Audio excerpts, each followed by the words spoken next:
একটা আয়োজন, বিশেষ করে যারা প্রশিক্ষণপ্রাপ্ত হয়েছে এবং আমাদের তাদের সুপারভাইজার, সম্মানিত সুপারভাইজার কিংবা কো-সুপারভাইজার যদি থাকে, সবাইকে আন্তরিক শুভেচ্ছা এবং অভিনন্দন জানাচ্ছি। আমি শুরুতেই আমাদের এই প্রোগ্রাম সম্পর্কে কিছু বলার জন্য আমাদের অল প্রফেশনাল অ্যাসোসিয়েশন বাংলাদেশ ব্রাঞ্চের প্রেসিডেন্ট মহোদয় জনাব শামসুল আলকিন খালেদ ওনাকে কিছু বলার জন্য আমি শুরুতে বলবো।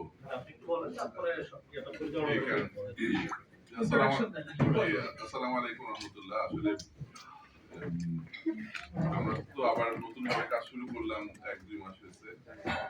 ওয়ার্ল্ড প্রফেশনাল অ্যাসোসিয়েশনের নতুন কমিটি, বাট আমাদের ডিলে হয়েছে, বাট আমরা আপনাদের প্রোগ্রামটা দিয়ে আসলে প্রধান কাজটা শুরু করলাম আলহামদুলিল্লাহ।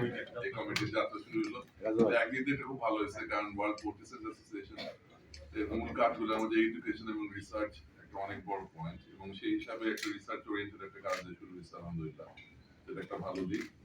আর আমরা এখন বাংলাদেশ গত 20-25 বছরে পোল্ট্রি সেক্টর নিয়ে যে জায়গায় আসছে, এখন একটা নতুন অধ্যায় শুরু হওয়ার অবস্থানে আসছে। অনেকগুলা ক্রিটিক্যাল ইস্যু আছে এখানে। এর মধ্যে একটা ক্রিটিক্যাল ইস্যু হচ্ছে যে বাংলাদেশে যে এলডিসি গ্রাজুয়েশনের ব্যাপার আছে, যে কান্ট্রি থেকে তারা গ্রাজুয়েশনে যাবে। বাংলাদেশের একটা অনেক বড় স্বপ্নের মধ্যে ছিল যে বাংলাদেশ একসময় পোল্ট্রি প্রোডাক্ট বাইরে এক্সপোর্ট করবে বা এই ধরনের ওই লেভেলে যদি যেতে হয় এবং সেখানে যদি কমপ্লিট করতে হয়, যে লেভেলে কমপ্লায়েন্স দরকার হয়, কোয়ালিটি দরকার হয় এবং অ্যাফোর্ডেবিলিটি দরকার হয়, যে সেটা বাংলাদেশের পোল্ট্রি সেক্টরের মধ্যে নাই। দ্বিতীয়ত হচ্ছে যে এলডিসি গ্রাজুয়েশন হলে আর অনেকগুলো ব্যারিয়ার সামনে আসবে, অনেকগুলা নতুন নতুন চ্যালেঞ্জ আমাদের পোল্ট্রি সেক্টরের সামনে আসবে, এবং এটা খুবই স্বাভাবিক। এবং এটা যদি এক্সপোর্টের কথা নাও চিন্তা করি, দেশের কথা যদি চিন্তা করি, একই ধরনের চ্যালেঞ্জ বাংলাদেশের ভিতরে থাকবে। কারণ হচ্ছে যে যত কিছুই বলেন না কেন, পোল্ট্রি প্রোডাক্ট যদি অ্যাফোর্ডেবিলিটির সাথে সাথে যদি রিলায়েবল না হয়, সাস্টেইনেবল প্রোডাকশন সিস্টেমের দিকে না আসে, তাহলে তো লং রানে গিয়ে এটা আসলে ঠিক হয়, তখন মানুষ এবং এটার সাথে আমাদের যদি খাপ খাই নিতে হয়, তাহলে এখন থেকে আমাদের বাংলাদেশের জন্য যেগুলো প্রযোজ্য এই ধরনের কিছু রিসার্চ এবং কিছু প্রোডাক্ট বা প্রসেস, এগুলো আস্তে আস্তে আমাদের নিয়ে আসতে হবে। এবং সেই হিসাবে ওয়ার্ল্ড প্রফেশনাল অ্যাসোসিয়েশন বাংলাদেশ ব্রাঞ্চের একটা বড় ভূমিকা আছে, এটা লিড দেওয়ার ব্যাপারে, এই ট্রান্সফরমেশনের ব্যাপারে।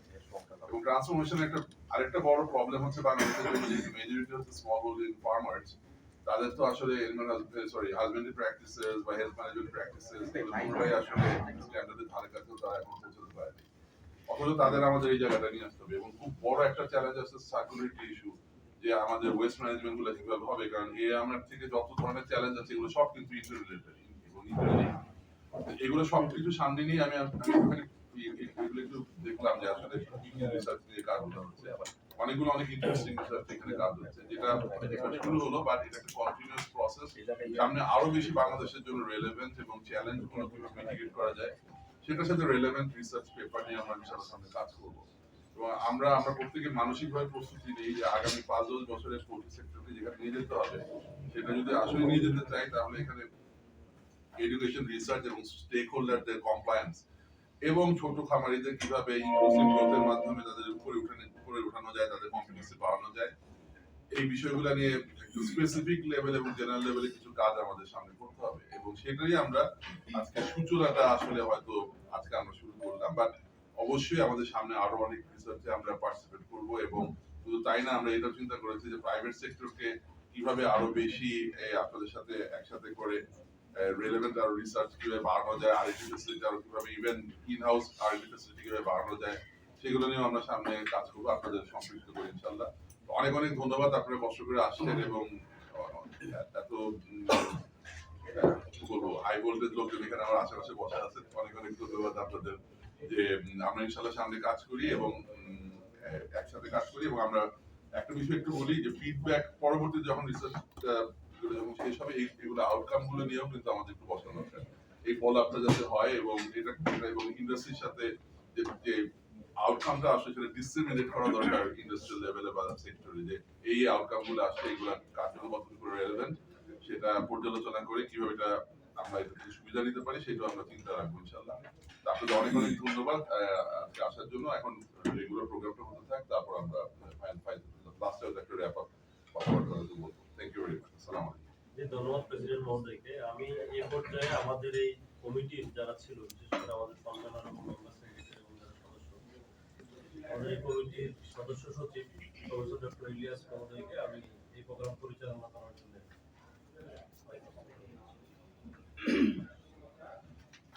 আসসালামু আলাইকুম, ধন্যবাদ সাধারণ সম্পাদক মহোদয়।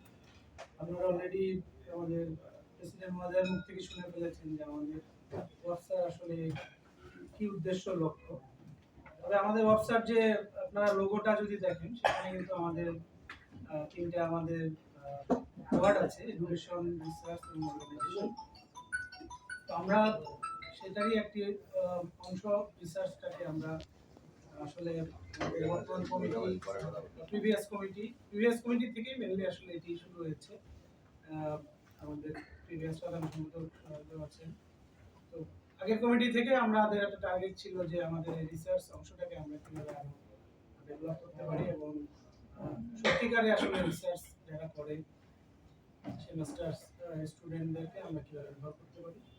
এবং সেই সূত্র ধরে আমরা এর আগে আর একবার আমরা রিসার্চ গ্রান্ট দিয়েছি, সেটা 10টা ইউনিভার্সিটি থেকে। এটা আমাদের দ্বিতীয় প্রোগ্রাম। আমরা প্রায় 41টি আপনাদের পেয়েছিলাম, যদিও এটা একটু অনেক বেশ একটু পুরাতন বা একটু 1 বছর আগেরই। তারপরে বিভিন্ন কারণে আমাদের একটু ডিলে হওয়ার আমরা হয়তো বছর শেষের দিকে যাচ্ছি। আমরা 41টি আমাদের অ্যাপ্লিকেশন ছিল প্রায় 10টা ইউনিভার্সিটি থেকে, এবং আমরা সেখান থেকে আমরা 11 জনকে আমরা সিলেক্ট করেছি। এবং আমার মনে হয় যে টপিকসগুলো আজকে প্রেজেন্টেশন হবে আপনারা সবাই দেখবেন, আশা করি খুব ইন্টারেস্টিং হবে। এবং এটা দিয়ে আমি মনে করি যে আমাদের পোল্ট্রি সেক্টর বা ইন্ডাস্ট্রি হয়তো ভবিষ্যতে উপকৃত হবে। তবে একটা বিষয় যে সব রিসার্চ তো আসলে ফিল্ড লেভেল অনেক সময় যায় না, আমরা চেষ্টা করেছি যে লিমিটেশনের মধ্যে থেকে সিলেক্ট করতে। নেক্সট টাইমে হয়তো আমরা আমাদের অলরেডি কমিটিতে আমরা ডিসিশন নিয়েছি যে একেবারে ফার্ম লেভেল বা ইন্ডাস্ট্রি ডিমান্ড অনুযায়ী আমরা আসলে পরের রিসার্চগুলোতে আমরা ফান্ডিং করবো। সো আমার মনে হয় যে যারা আমরা অনেকক্ষণ ধরে বিশেষ করে চিটাগাং, পটুয়াখালী, দিনাজপুর, ময়মনসিংহ, সিলেট নানান জায়গা থেকে আমাদের স্টুডেন্ট এসেছে এবং আমাদের সুপারভাইজার এসেছে।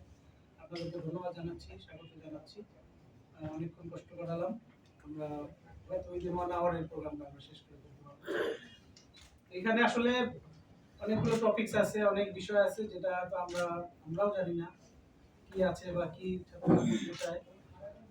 এই জন্য ওদের থেকে আমরা আসলে শুনতে চাই সংক্ষেপে, এবং সর্বোচ্চ 5 মিনিট করে একজন সময় পাবেন। 5 মিনিটের মধ্যে আপনার টাইটেলটা, আপনি কি জন্য এটা করতে চাচ্ছেন, ম্যাটেরিয়ালস মেথডটা কেমন হতে পারে, এক্সপেক্টেড আউটকাম মেইনলি যেটা আমরা জানতে চাই যে এটা করে আসলে এক্সপেক্টেড আউটকাম কি হতে পারে। এই বিষয়ে আমি রিকোয়েস্ট করব সবাই প্রেজেন্টেশন দিবেন। আর বাকি যারা আমরা আছি সবাই বেশিরভাগই টেকনিক্যাল লোক। আমার মনে হয় যে ইন্ডিভিজুয়াল রিসার্চ যখন প্রেজেন্টেশন শেষ হবে, কারোর যদি কোনো সাজেশন থাকে এটা ডেভেলপ করার জন্য, এটা কিন্তু একেবারে জাস্ট ইনসেপশন ওয়ার্কশপের মতো, মানে ইনিশিয়েটিভ। তো সেখানে যদি ইন্ডিভিজুয়াল কারোর পরামর্শ থাকে, আমার মনে হয় যে সংশ্লিষ্ট সুপারভাইজার আছেন বা ছাত্র আছেন, আপনারা সেটা ইনকর্পোরেট করে ওইটাকে আরেকটু সুন্দর করা বা ফিল্ডের সাথে কিভাবে ম্যাচ করা যায় সেটাকে মাথায় রাখা।